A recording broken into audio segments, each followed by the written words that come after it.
Yes, we did, Robin and John, and this is it right here, a fake flyer with false voting information telling people they can text or tweet their vote to a number, and this information is absolutely false. We do know that it was 4 girls and 1 boy, all from kindergarten to 4th grade, so our hearts really do just go out to the families. There are still 12 students in the hospital this morning. 6 are in the ICU. This was really a nightmare here earlier. There was a lot of flashing lights, a lot of cleanup efforts going on, and a lot of traffic backed up for as far as the eye could see. The white smoke filling the air is a sign of dead brush burning. Now here on this steep mountainside, they're doing controlled burns to try to prevent another close call like the one that happened last night. The city survived its own disaster. It really did. It wasn't too long ago, in 2010, this city was devastated by floods, and now in the wake of Gatlinburg's disaster, they have some advice for their neighbor. We all know what the parkway through Gatlinburg looks like on almost any day throughout the year. This is something you have never seen before. Only emergency vehicles, as I said, everybody else completely out of this beautiful mountain town. What are their spirits like this morning?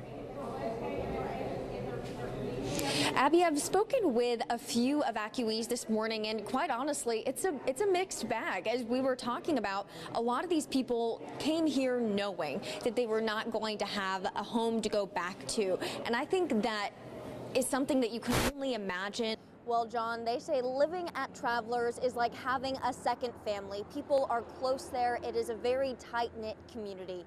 And when they heard of Robert's passing, it was very hard. But now not knowing about Pam is even more hard because she was like the mother of this group, always full of love and handing out hugs.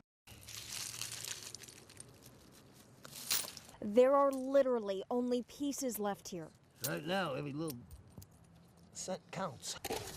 Wildfires destroyed dozens of homes when it burned the Travelers Motel and took the life of at least 1 resident. Well, Robert, he was a friend of ours. Longtime resident David Kendrick says this place was filled with friends who were like family. They all helped each other.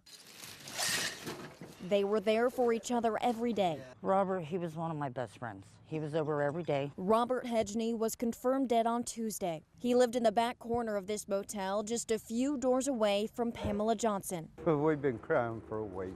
Not only Robert, but we think Pam's probably gone too, you know. Pamela hasn't been heard from since the fire, but she is still considered missing. This was Pam's room here. She had a dresser there. That was the Holly Davidson stool. Tiny pieces of their personalities remain in these ravaged rooms. It was pictures. But memories of the two are still fresh in their friends' minds. They were both great people. They didn't hurt nobody. They was good to everybody. Pam would help anybody with anything. No one who lived here has a home, but right now that almost doesn't matter. The building, I really don't care about, but my friends, I do. And wherever this group of friends who are just like family goes next, it may not feel like home. All our friends lived here, and this was our little corner right here.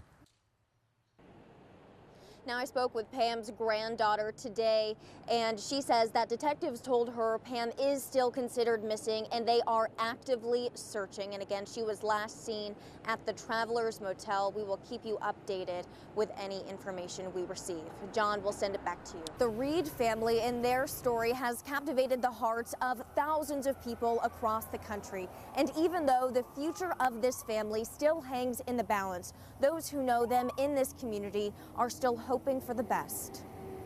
My wife called my cell phone and said the flames were across the street from our house, and I told her to call 911, and I haven't heard from her since, and I haven't seen her since. Nearly 48 hours of hoping and praying. I told her I loved her.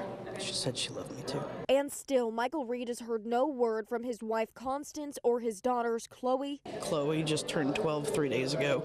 And Lily. Lily is an angel, just like her mother.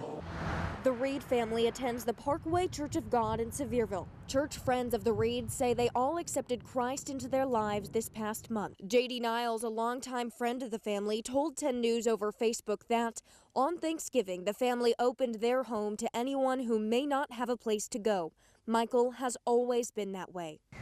The family's desire to spread love and help their community is also seen at the Smoky Mountain Area Rescue Ministry, where Michael and Constance volunteer every Tuesday night. And this family just jumped in and took over hands and feet to get involved to fix the meal entirely. The family is new to this community, but are an integral part of it. And the Reed family, just fantastic people, and our heart goes out to them. This tragedy, And if anybody can just please pray for us. has friends old and new praying for the safe return of Constance, Chloe, and Lily.